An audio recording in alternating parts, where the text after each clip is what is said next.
Yo, what's up? This is Lian and today meron na naman tayong tech review and unboxing and that is the Ugreen HiTune S3 Open Wearable Earbuds. So ngayon, meron kaming dalawang color dito, isang black for me and gold for my wife.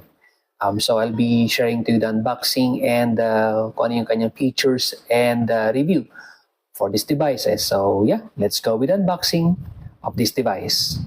So before natin i-unbox itong device, check muna natin yung kanyang box. Sa ito yung harapan niya. Ugreen Open Wearable Stereo up to 30 hours maximum, ultra long playtime, secure fit, yun. And then yung name sa baba, sa gilid niya, mga certification yada-yada. Sa baba, warnings. Other side, specifications niya. Nandyan. Sa top niya, sealed lang naman siya. Yan. Sa likod niya, nandyan yung mga warning and battery warnings. So yeah, let's start with the unboxing. Ano yung nasa loob nito? Yun. Let's open the box and see what's inside.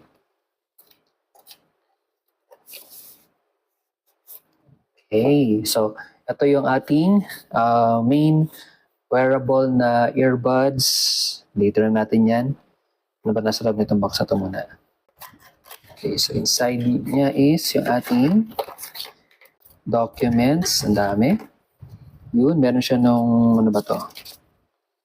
User instruction part 2, Ugreen battery safety instructions, and yung ating Ugreen HiTune S3. So probably ito yung pinaka ano niya.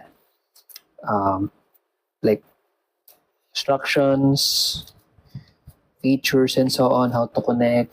Yan. What else? Nasa box niya. Sa ilalim natin. Okay. Meron siyang USB cable na Type-C. Okay, na mayroong Ugreen na logo and the actual earbud itself. Ito siya. Natin yung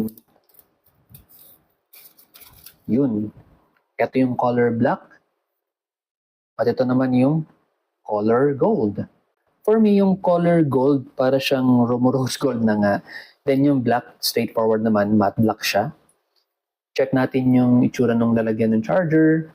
Sa harapan niya, Ugreen. Tapos meron siyang LED light indicator sa harapan.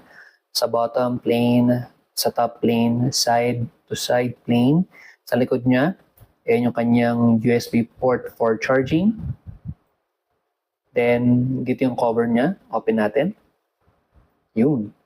The main reason bakit ito yung pinili namin na earphones is because ayaw namin ng mga earphones na nakaplug sa tenga. Gusto namin yung parang may pass-through sa sound para hindi siya nakalagay sa actual na ears mo.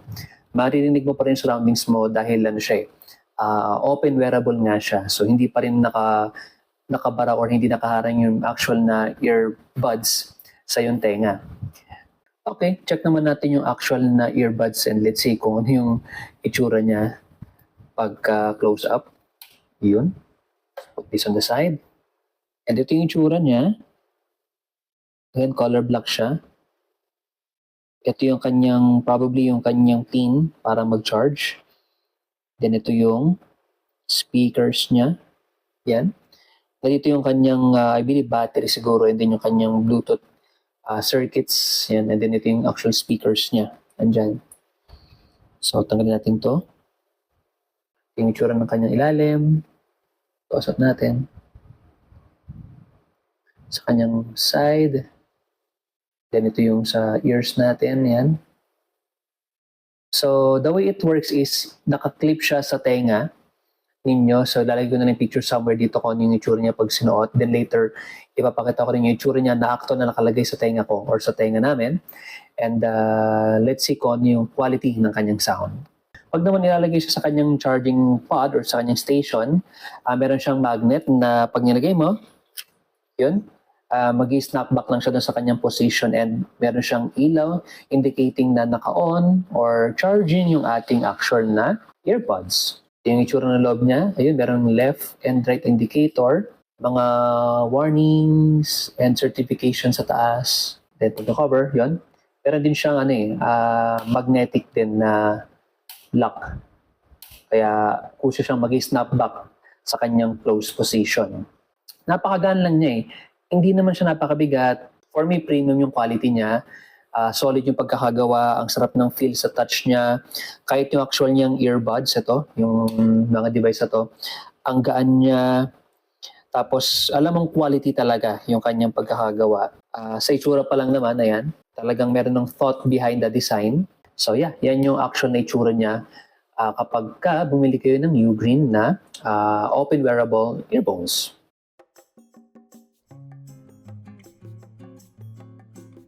For the specs and features ng Ugreen HiTune S3 Clip Buds, meron siyang Bluetooth version 5.4, immersive sound quality dahil meron siyang dynamic biodiaphragm speakers size at 12mm speaker, and surround bass sound. Meron siyang 98% reduction of sound leaks, and smart touch.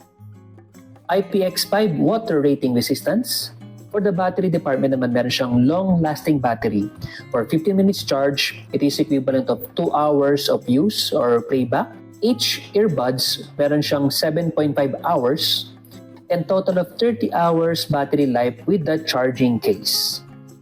Meron din siyang AI call noise cancellation that reduces up to 98% of noise reduction.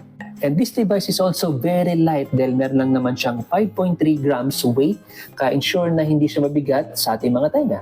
And it has a low delay of 0.06 seconds when it comes for gaming and audio-visual experiences. Now, how do we connect itong ating Ugreen earphone sa ating phone or ating device? Simple lang yan. First, pag nakalagay pa sa kanyang charging case, like so, yan, ganyan, naka-off pa yan. But the moment natanggalin mo yan, matic naka-on na siya. So, ito, naka-on na siya. Then, punta tayo sa ating phone. Simply turn on the Bluetooth like so. Then, it will scan. Hintay lang natin dahil lalabas dapat yan yung Ugreen na HiTune S3. And kung makikita niyo sa ating phone, sorry sa ilaw, napakaliwanag. Ayan siya nakalagay, Ugreen HiTune S3. Select nyo lang yan. Pairing. Then, accept nyo lang siya. Allow access. There you go. Then pair. Para malaman nyo kung connected na siya, here sa ating display nakalagay is yung Ugreen HiTune S3. So nakalagay din dyan yung battery capacity pa or ilang pa yung percent ng charge ng ating earbuds. After nyo naman siyang gamitin, napakadali lang niyang i-disconnect ulit sa ating phone. Lalagyan nyo na sa kanyang charging case. And as you can see, it will automatically disconnect sa ating phone. And napakasimple din niyang mag-reconnect. Tanggalin mo lang ulit yung earphone sa kanyang case. Wait for a couple of seconds. And there you go. Connected na siya ulit sa ating phone. So napaka-seamless ng kanyang connection. At the moment na pair na siya, paglagay nyo lang sa kanyang case, then paggagamitin nyo, as long as naka-on yung inyong Bluetooth sa inyong mga device or phone na naka-pair siya, automatic siyang mag-reconnect or disconnect seamlessly. Napakaganda. This time, check naman natin kung paano siya mag-charge. Gamitin natin yung kasama niyang USB cable again. USB Type A and Type C yung kanyang dulo. Simply connect yung Type A na USB sa ating, let's say, power source, na power bank or power outlet, power brick man yan.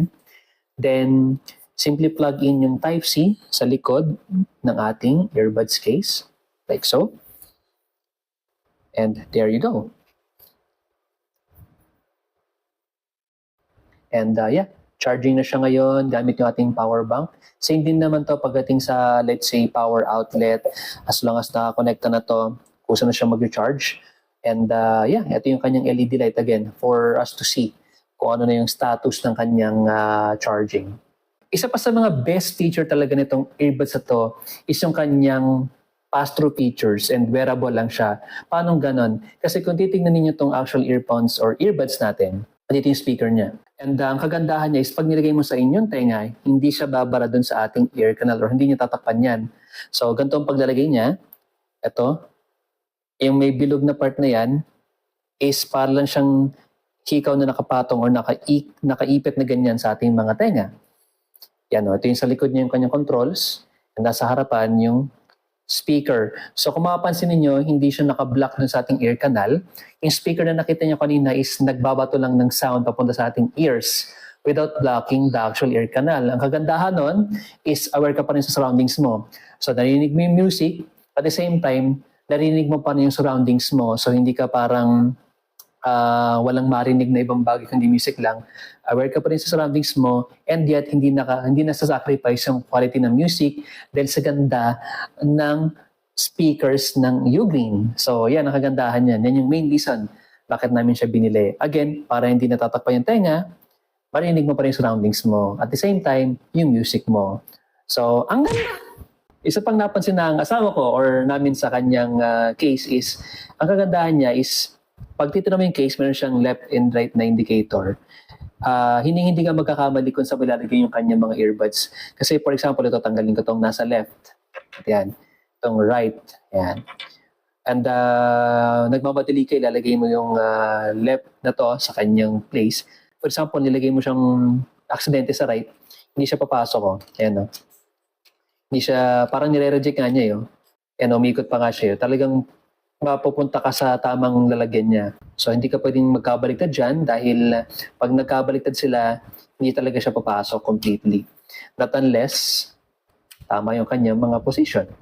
So, this time, gamit ko naman yung Ugreen na Hi-Tune S3 ng wife ko. Ito, para siyang rose gold nga. Ito yung case niya. And nakakonect siya sa phone niya. And ito yung honest review ko sa kanyang sound quality. Hindi ito yung parang trust me bro lang na review. Sasabihin ko talagang feedback ko sa music. Hindi na naman ako expert when it comes sa mga music. Pero I think I can appreciate naman yung maganda sa hindi magandang music. And let's see how it goes. So yeah, may kinig tayo ng music. You know. Okay. So, yung tunog niya, for me, in my opinion, para siya naka 3D surround. Hindi siya naka-plug complete sa tenga ko, pero yung tunog niya is enough para marinig ko yung clear ng voice, ng bass, and yung any music dun sa, or any tugtog sa music, Ayun, no? Narinig ko pa rin yung paligid. Hindi ako yung tipong parang, alam mo yung parang pag nasa underwater kayo may naka-plug na ganong pakiramdam. Hindi ganon eh. Para kang nasa cinema. Ganito ting. Nasa gitna ka ng mga speakers. So, yan. Nasa 0.5% yung volume niya. Yan. And I would say na talagang maganda yung bass, yung clarity ng kanyang music. For me, ang ganda ng quality niya. So, good siya when it comes sa sound quality.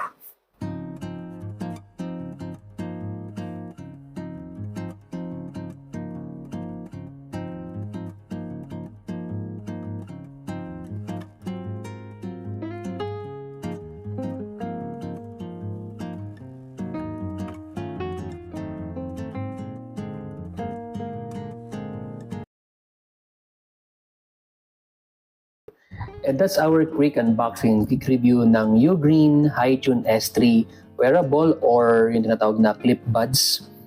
Napakagaan, napaka-affordable, and napakaganda ng kanyang tunog. I think it is a must or mas maganda na i-try nyo siya para ma-experience rin yung na-experience namin when it comes sa kanyang sound quality. Hindi ko lang sure kung magkano yung kanyang price pero ilalagay ko na lang sa description below or yung link niya kung saan nyo siya pwedeng ma-purchase. Pala niya may mga sale para mas makuha nyo siya sa mas mababang price. And like I said, isa sa mga magandang earbuds na na-try ko. So, mas maganda na i-try nyo rin. And see for yourself kung pasok ba siya when it comes to your sound taste. So, yun lang muna. Thank you so much for watching and as always, stay chill!